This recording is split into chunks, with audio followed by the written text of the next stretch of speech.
અને આ બજેટમાં જે રીતે ભારતીય જનતા પાર્ટીએ દિલ્હી, મહારાષ્ટ્ર, રાજસ્થાન અને મધ્યપ્રદેશ જેવા રાજ્યોમાં જે મહિલાઓને લાડલી દીકરી યોજના હોય કે મહિલા સન્માન રાશિના રૂપે 2,500 રૂપિયા આપવાની પહેલ કરી છે.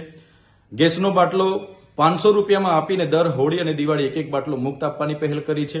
યુવાનોને બેરોજગારી ભથ્થું આપવાની પહેલ કરી છે.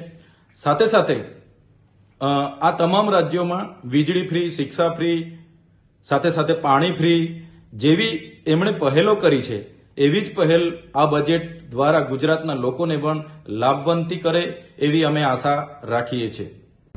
સાથે આ બજેટમાં ગુજરાતના ખેડૂતોને દિવસ દરમિયાન પૂરતી ખેતીવાડીની વીજળી મળે. જે પણ લોકોની જે પણ પ્રોજેક્ટોમાં એ નેશનલ હાઈવે હોય, નહેર હોય, હાઈ ટેન્શન લાઈનો હોય કે એક્સપ્રેસ વે હોય, જેમાં પણ જમીનો ગઈ છે એમને યોગ્ય વળતર મળે.